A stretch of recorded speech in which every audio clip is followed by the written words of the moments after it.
Hello and welcome to my YouTube channel Education Tap. आज के इस सेशन में हम फिज़िक्स के कुछ एमसीक्यू आपके साथ डिस्कस करेंगे। इस सेशन में मैंने यूनिट्स एंड मेजरमेंट और मोशन इन स्ट्रेट लाइन के कुछ सिलेक्टेड क्वेश्चन उठाए हैं। ऐसे क्वेश्चंस का मैंने सिलेक्शन किया है through which I can clear your concept also, so that I will discuss some important concept of the above mentioned chapters which I told, that is measurement and motion in a straight line. Hope you will enjoy this video and hope it will be beneficial for your all the upcoming exams. Also you can share this video with your words, also with your brothers, so that they can also take the benefit of this video. Without any delay, let's start the session. Question number 1 about this in today's session is, what is that? Let me show that question first. This is question number 1. Question number 1 is,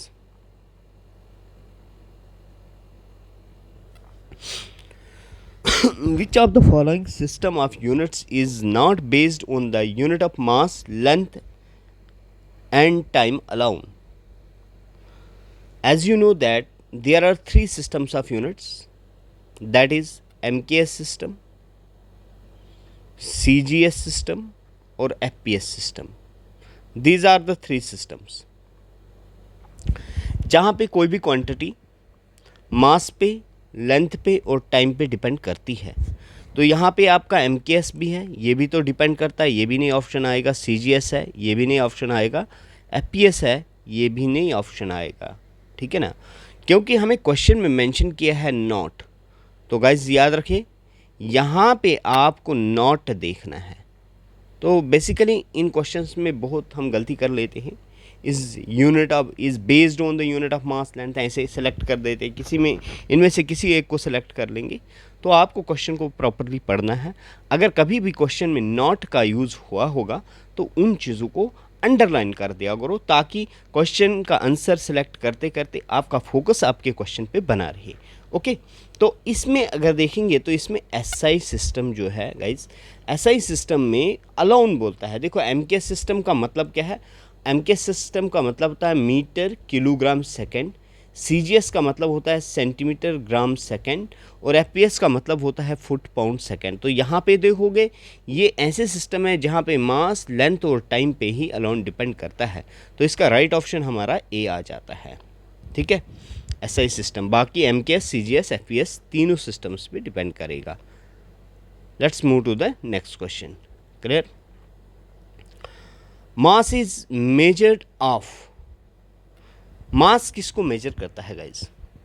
तो यहां देखो, अगर देखोगे force जो है, force की अगर measurement देखोगे तो हम न्यूटन में फोर्स को मेजर करते हैं। वेट देखोगे guys, weight actually mass into gravity होता है और ये भी एक किस्म की फोर्स ही होता है। इसको हम तो या तो हम kg मीटर पर सेकंड स्क्वायर में मेजर करेंगे, या इसको हम गाइज न्यूटन भी कह सकते हैं, क्योंकि ये भी एक किस्म की फोर्स होती है। Weight is also a sort of force. Clear?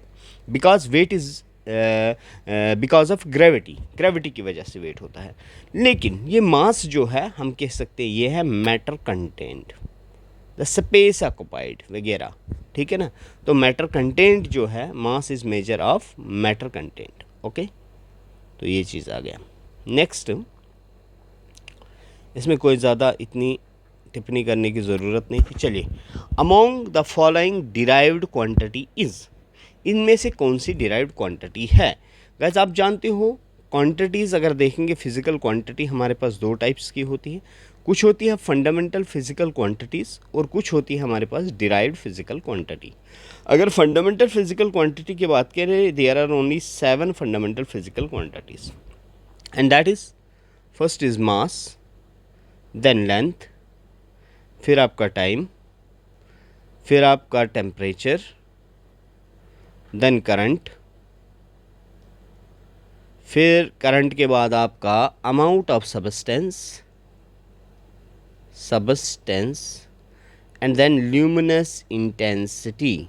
ठीक है, तो ये 7 क्वांटिटीज़ हमारे पास फंडामेंटल है, इनके अलावा सब आपकी डिराइव्ड क्वांटिटी में आती हैं।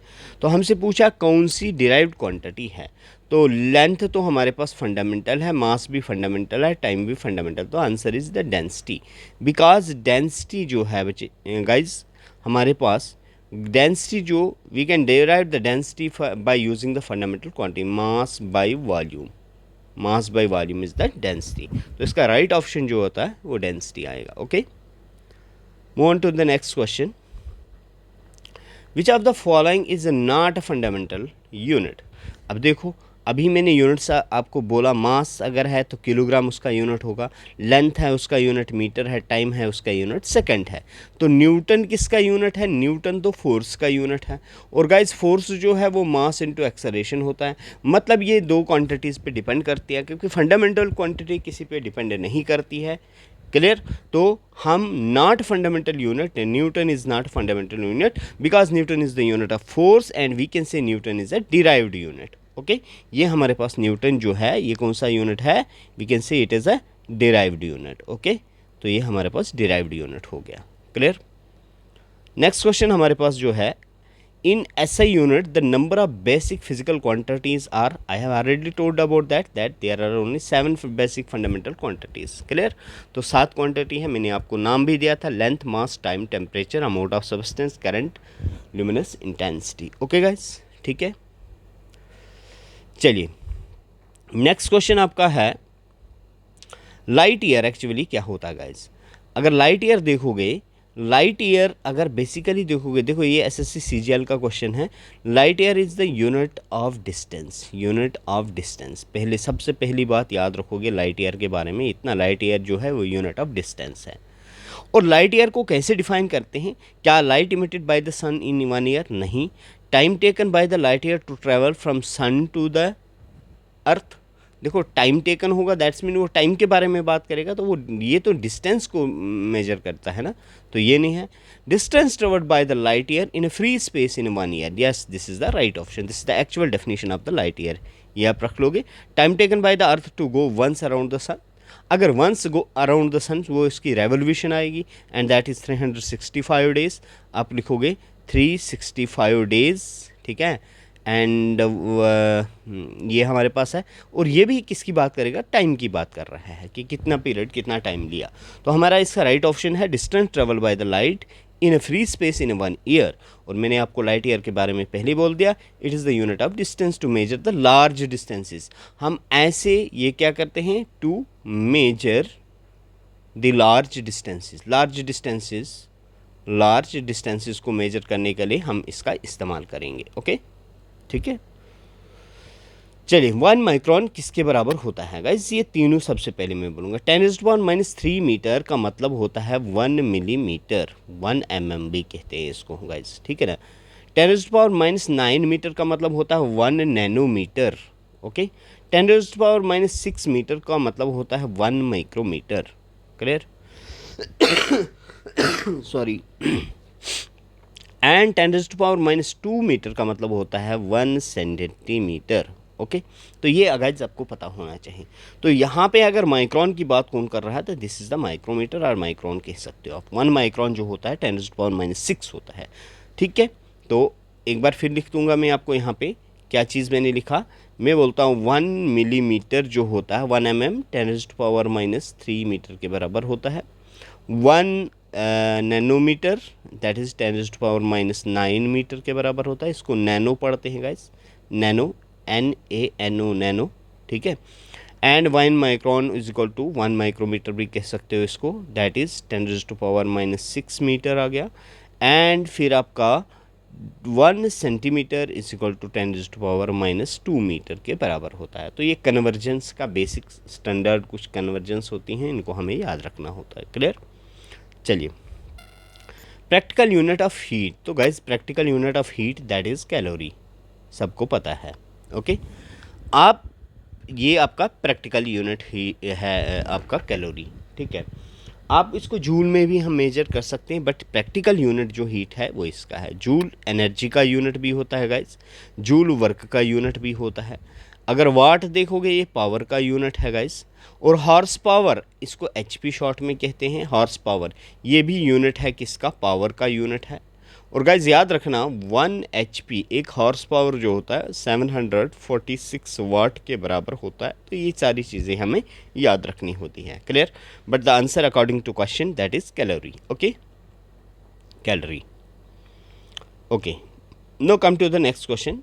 यहाँ पे गाइस ऐसे क्वेश्चंस को अच्छी तरह से देखना। देखो ये कुछ मैंने ये सारे क्वेश्चन डिफरेंट जगहों से उठाए हैं, जहाँ से मुझे लगा जहाँ से आपका कुछ कंसेप्ट आपको एक्स्ट्रा नॉलेज मिल सकती है। आप लोगों ने खुद भी पढ़ा है, लेकिन फिर भी how to use that knowledge. Okay, match the list 1 and list 2 physical quantity and select the correct answer using the code given below in the list. This is the PYQ of the CDS exam में ये question पूछ लिया गया है। तो अगर आपको याद है तो आपको फिर टेंशन नहीं है। पावर वाट जो है वो किसका यूनिट होता है गाइस, पावर का होता है। मैं लिख लेता हूँ यहाँ पे। टेस्ला जो होता है वो मैग्नेटिक फील्ड का होता है गाइस। कोलम्ब जो होता है वो चार्ज का यूनिट होता है, और कैंडिला जो है वो ल्यूमिनस इंटेंसिटी का होता है गाइस। अब आप मैच कर सकते हो, मतलब ए के साथ आपका जो बन रहा है पावर कहाँ पे है गाइस, ए के साथ 2 बन रहा है, ठीक है। उसके बाद बी के साथ आपका बी के साथ क्या बन रहा है, टेस्ला के साथ मैग्नेटिक फील्ड, दैट मीन 4 बन रहा है। और उसके बाद देखो ए के साथ 2। अब देखो अगर सपोज करो आपको एक भी पता है इसमें, आप क्या करोगे, यहाँ A1 है नहीं आएगा, A1 है नहीं आएगा, A1 है नहीं आएगा, तो एक ही तो ऑप्शन आपका बचता है, दैट इज़ डी, जिसमें ए के साथ 2 है। कभी कभार हमें एग्जाम ट्रिक भी खेलनी चाहिए, लेकिन सबसे पहले मैं आपके कंसेप्ट पे वर्क करता हूँ कि आपको बनाने आना चाहिए, हर चीज़ का पता होना चाहिए। कोलम चार्ज जो है वो सी के साथ, कोलम जो है किसका यूनिट है, चार्ज है गाइस, सी के साथ 1 आएगा, सी के साथ 1 आएगा गाइस, ठीक है। ए के साथ 2, ठीक है। बी के साथ आ गया आपका 4, और सी के साथ हमारा इलेक्ट्रिक चार्ज मीन्स सी के साथ 1 आना चाहिए, लेकिन सी के साथ यहाँ पे 3 लिखा है, लेकिन ये यहाँ पे थोड़ा सा इनको गड़बड़ी हुई है, यहाँ पे 1 आना चाहिए, सी के साथ यहाँ पे 1 आएगा गाइस। और डी के साथ candela that is luminous intensity, D के साथ 3 आना चाहिए। इसको थोड़ा सा C1 D3 B4 A1, तो ए तो 1 नहीं हो सकता गाइज, ए हमेशा 2 होगा, क्योंकि what is the unit of power. तो ये कहीं ऑप्शन में ही थोड़ा डिज़ाइन इनका गलत हो चुका है। चलो कोई बात नहीं, आप मान लो ए के साथ 2, बी के साथ 4, सी के साथ 1 और डी के साथ 3, ठीक है। तो this is the right option. Okay, ठीक है, इतना तो ये चलता रहता है, कभी ये मिसप्रिंट भी हो जाता है। ओके गाइज, अब नेक्स्ट क्वेश्चन है हमारे पास। देखो गाइज यहाँ पे असर्शन रीजन टाइप क्वेश्चन है। इस क्वेश्चन देखो, इस टाइप के क्वेश्चन मुझे नहीं लगता है असर्शन रीजन टाइप मतलब नीट के अलावा किसी बाकी एग्ज़ाम्स में अभी पूछ रहे हैं, लेकिन मेरा मकसद यहाँ पे क्वेश्चन लाने का ये था, इससे कुछ रूल आपके क्लियर होंगे कि किस तरह हम असर्शन रीजन टाइप क्वेश्चंस को भी क्लियर करेंगे। यहाँ पे clear, number of significant figures guys, आपको तो पता ही है कि सिग्निफिकेंट फिगर्स के कुछ रूल्स मैं बता लूँगा। सबसे पहले वो रूल ये होता है, all non zero digits are significant. जितने भी नॉन ज़ीरो डिजिट होते हैं ना, वो सारे सिग्निफिकेंट होते हैं, वो सारे सिग्निफिकेंट होते हैं। क्लियर, उसके बाद zero between non zero, zero between non zero digits जो हैं ये भी सिग्निफिकेंट होते हैं गाइस। ओके, 2 रूल्स भी आ गए। अब देखो इनसे 2 रूल आपको क्लियर होंगे। यहाँ पे लिखा number of significant figure in, यहाँ पे एक पार्ट दिया हमारे पास 0.005 इज़ 1। क्या इसका एक ही सिग्निफिकेंट फिगर है गाइज? यस, इसका एक ही सिग्निफिकेंट फिगर है guys. This is the right, 1 significant figure है, राइट, ठीक है। और एक रूल आपका ये रूल भी लिख लोगे। रूल क्या लिखोगे? 0 if a number is less than 0। क्या रूल है? If a number is less than 0, मतलब कोई भी नंबर अगर लेस देन ज़ीरो है, then zeros right of decimal के right side, but left to first non zero first non zero digit are not significant guys, not significant figure. समझ आ गया? तो इसका मतलब ये जो है लेस देन ज़ीरो है ये पूरा नंबर, और ये डेसिमल पॉइंट है। डेसिमल पॉइंट के राइट साइड और नॉन ज़ीरो के फर्स्ट नॉन ज़ीरो के लेफ़्ट साइड ये वाले डिजिट सिग्निफिकेंट नहीं होते, इसलिए 1 ही सिग्निफिकेंट है, तो ये वाला पॉइंट सही है। उसके बाद लिखा है, हाँ नेक्स्ट रूल आपका ये बनेगा गाइज, इसका लिखो, if the number is less than zero then the trailing zero right to decimal are significant. Okay, trailing zero, मैंने बोला ट्रेलिंग ज़ीरो होते हैं जो लास्ट वाले ज़ीरो होते हैं, ये सिग्निफिकेंट हो जाते हैं गाइज, इसलिए 3 सिग्निफिकेंट है। मतलब असर्शन तो सही है। This is because zero are not significant, ये तो गलत है। ज़ीरो सिग्निफिकेंट होते हैं, जैसे मैंने लिखा 1 2 3 0 0 4 5, कितने सिग्निफिकेंट फिगर है ज़रा बताओ?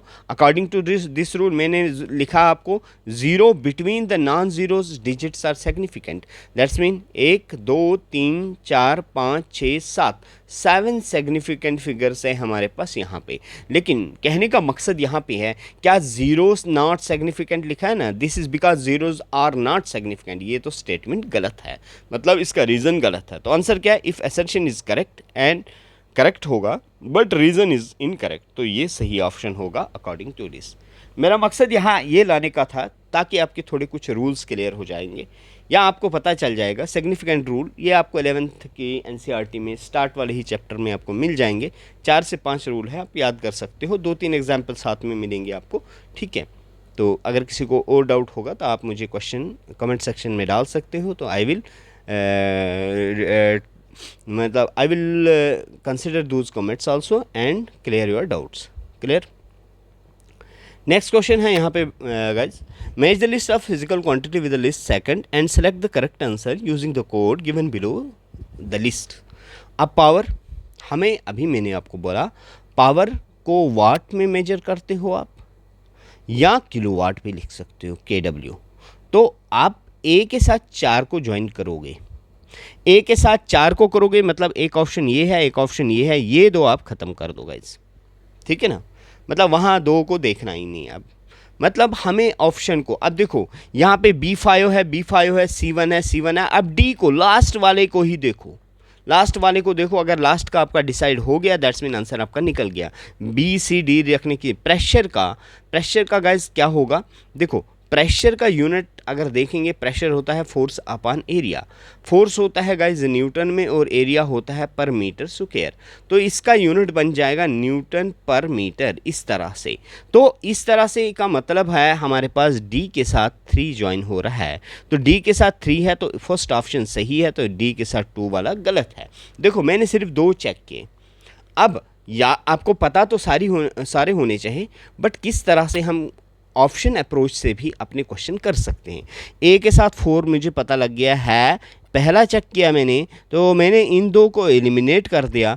उसके बाद मुझे पता था B5 यहाँ पे भी है, यहाँ पे भी है, C1 यहाँ पे भी, देखने की ज़रूरत ही नहीं थी, मैंने सीधा D चेक किया। और प्रेशर का जब यूनिट लिखा, मैंने लिखा कि इसका न्यूटन पर मीटर स्क्वायर होता है, तो D3 आ जाएगा, D3 जहाँ है तो वो सही आंसर हो गया, बाकी वाला मैंने देखा नहीं। तो इस तरह से किस तरह से हम 1 मिनट के अंदर अपने क्वेश्चन को अप्रोच करते हैं गाइज। ओके, चलिए नेक्स्ट क्वेश्चन है हमारे पास, which one of the following quantity which one of the following is not dimensionless quantity. तो गाइज डायमेंशन लेस कौन सा है? स्ट्रेन आपका डायमेंशन लेस है, क्योंकि स्ट्रेन जो होता है change in configuration divided by original configuration, किसी भी चीज़, या चेंज इन लेंथ भी कह सकते हो गाइज, डिवाइडेड बाय ओरिजिनल है, लॉन्गिट्यूडनल स्ट्रेन, वॉल्यूमेट्रिक स्ट्रेन, फिर आपका शेयरिंग स्ट्रेन, 3 टाइप्स के स्ट्रेन होते हैं। तो स्ट्रेन एक रेशियो है गाइज, इसलिए ये यूनिटलेस है, ये तो सही है। उसके बाद relative density at 4 degree Celsius divided by density of water at 4 degree Celsius divided by density in medium, या वट एवर जो भी है, डेंसिटी का रेशियो है ये हमारे पास। क्लियर? उसके बाद है हमारे पास फ्रीक्वेंसी गाइज, फ्रीक्वेंसी जो होता है 1/टाइम के बराबर होता है। इसका यूनिट तो है या तो पर सेकंड इसका यूनिट होता है, या हर्ट्ज में मेजर करते हैं फ्रीक्वेंसी को, ठीक है। तो इसका तो यूनिट है। नॉट डायमेंशनलेस पूछा है तो आंसर यही है। एंगल गाइज डायमेंशनलेस है, तो याद रखना कुछ डायमेंशनलेस क्वांटिटी है, जैसे स्ट्रेन आ गया, रिलेटिव डेंसिटी आ गया, एंगल आ गया, ठीक है। तो ये हमारे पास कुछ डायमेंशनलेस रेशियो वाली चीज़ें, मतलब ratio of two similar quantities, ratio of two similar quantity is always dimensionless, क्योंकि उनके यूनिट्स कट जाते हैं गाइज, ओके। तो ये नोट आप रखोगे थोड़ा सा। चलिए, अब एक क्वेश्चन डायमेंशन फार्मूला के बेस पे हैं, तो डायमेंशन फार्मूला भी एक टॉपिक है, तो मैं सीधा यहाँ पे लिखाऊंगा। गाइज देखो, डेंसिटी होता है मास बाय वॉल्यूम, तो मास का आप लिखोगे m, वॉल्यूम का L3 लिखोगे, आपका डायमेंशन फार्मूला m1 आ जाएगा, L-3 बन जाएगा और T0 रहेगा, ठीक है।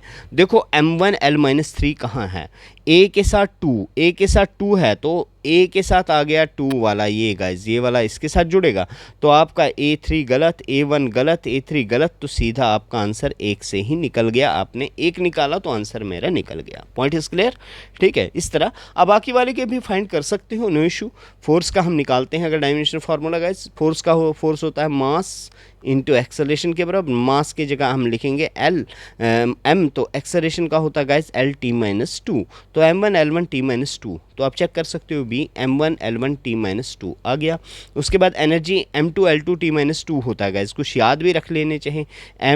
m1 L2 T-2 ये हो गया एनर्जी का, तो एनर्जी का m1 L2 T-2 आ गया 4, तो हो गया करेक्ट, तो D3 रहा, तो हो गया हमारे पास कंशन, ठीक है। मोमेंटम का भी निकाल दूंगा गाइज, कोई बात नहीं। मोमेंटम होता है मास इनटू वेलोसिटी, मास की जगह m लिखोगे, वेलोसिटी होता है L-T-1, तो इसका मतलब mL-T-1, mL-T-1 3, ठीक है। लेकिन मैंने कहा आपको ऑप्शन अप्रोच से आप डायरेक्ट क्वेश्चन को जल्दी टैकल कर सकते हो, तो आप आराम से कर दिया। मुझे पता था A2 आया, A2 एक ही ऑप्शन में है, बाकी सब गलत कर दो, तो आराम से आंसर आ गया आपका। मोस्ट प्रॉबली एग्जामिनर की भी यही इंटेंशन होती है, लेकिन अब डिपेंड करता है किस बच्चे को टेक्निक्स आती हैं। पॉइंट इज क्लियर, ठीक है। अच्छा, फैरेड किसका यूनिट है गाइज, तो याद रखना है फैरेड जो है वो कैपेसिटेंस का यूनिट है। रेजिस्टेंस का यूनिट जो होता है गाइज वो ओम होता है।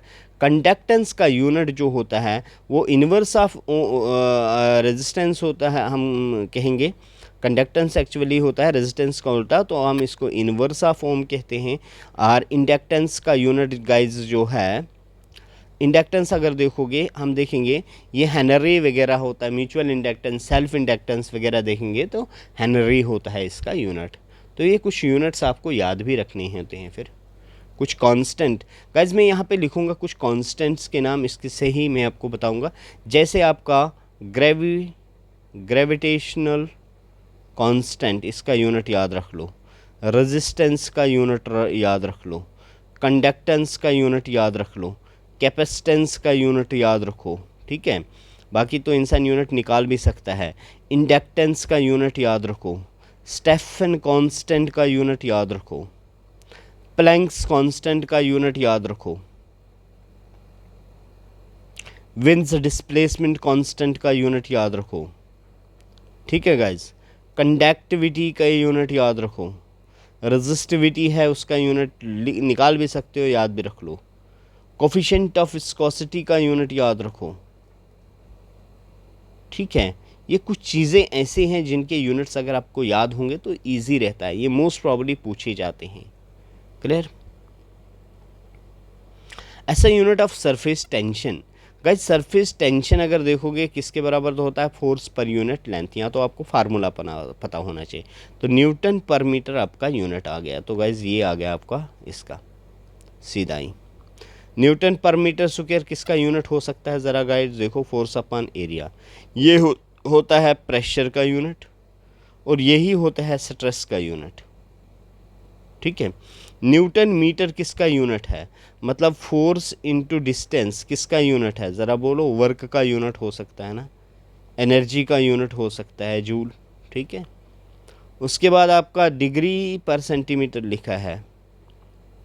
चलिए, विच one of the following pair not have same dimensions. हाँ गाइज, एक चीज़ याद रखना, अगर आपके पास एक लिस्ट है, आई थिंक 9 कुछ ग्रुप्स बनते हैं हमारे पास, जहाँ पे जिनका यूनिट देखो एनर्जी और एनर्जी यूनिट सेम होगा।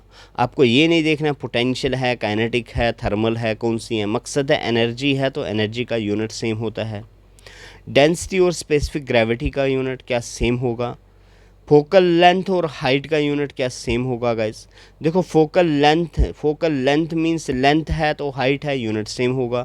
ग्रेविटेशनल फोर्स और फ्रिक्शनल फोर्स है गाइस तो ऑटोमेटिकली यूनिट सेम होगा। तो यहाँ पे देखो मैं आपको बोलूँगा कीवर्ड्स पे अगर ध्यान दोगे, एनर्जी और एनर्जी है, यूनिट सेम है। लेंथ है और हाइट है, हाइट भी एक लेंथ होता है, यूनिट सेम है। फोर्स है और यहाँ पे भी फोर्स है गाइस। फ्रिक्शनल फोर्स हो, ग्रेविटेशनल फोर्स हो, जो भी फोर्स हो, हम उसको न्यूटन में ही मेजर करेंगे। तो ऑटोमेटिकली हमारा आंसर आ जाता है डेंसिटी और स्पेसिफिक ग्रेविटी। अब आप निकाल भी सकते हो गाइस, डेंसिटी जो होता है हमारे पास, अगर वो मास बाई वॉल्यूम होता है, मास डिवाइडेड बाय वॉल्यूम। ठीक है, तो क्वेश्चन में कीवर्ड्स पे फोकस करोगे, आराम से क्वेश्चन आपका निकल जाएगा। क्लियर। फिर एक असर्शन रीजन टाइप क्वेश्चन है गाइस, थोड़ा सा ज़रा अब आप करने की कोशिश करोगे। Density is a derived physical quantity. Yes derived है, क्योंकि उन 7 को छोड़कर जो मैंने बोला, length, mass, time, temperature, current, amount of substance, luminous intensity, उनको छोड़ के बाकी सब क्वांटिटीज़ जो हमारे पास है वो डिराइव्ड क्वांटिटी है। ठीक है। Density can not derive from the fundamental quantity. बोलता है डेंसिटी को हम फंडामेंटल क्वांटिटी से डिराइव्ड नहीं कर सकते हैं। Density can not derive from the fundamental physical quantity. बिल्कुल गलत है गाइज, क्योंकि डेंसिटी जो होता है आपका, डेंसिटी जो है आपका, वो मास बाय वॉल्यूम है। अब देखो गाइज, मास तो फंडामेंटल क्वांटिटी है, और वॉल्यूम अगर देखोगे फिर अगले स्टेप में लिखोगे, मास की जगह m लिख दिया आपने, और वॉल्यूम की जगह लेंथ लिखोगे, ब्रेड्थ लिखोगे, हाइट लिखोगे। आप मुझे बोलो ये मास तो m लिखोगे, लेंथ ही है, ब्रेड्थ भी एक किस्म की लेंथ है, हाइट भी एक किस्म की लेंथ ही होती है। तो we can derive it from the physical fundamental physical quantity. तो असर्शन ये यहाँ पे करेक्ट है गाइस, रीजन आपका गलत है। तो यहाँ पे हमारा आंसर सी ही हो जाता है according to the situation. Clear. The numerical value of the distance and displacement. Distance to displacement याद रखना गाइस, मेरे पास मैं आपको एक रिलेशन बताऊंगा, वो आपको याद रखना है। Distance is greater than equal to displacement. Okay, ऐसे आया ना। अब मैंने लिखा, हमें पूछा है डिस्प्लेसमेंट टू डिस्टेंस, मतलब पूछा क्या है कि यहाँ पे लिखोगे ग्रेटर देन या होगा इसके, तो इसका मतलब डिस्प्लेसमेंट इधर है, इसको इधर ले जाओ, डिवाइडेड बाय डिस्टेंस।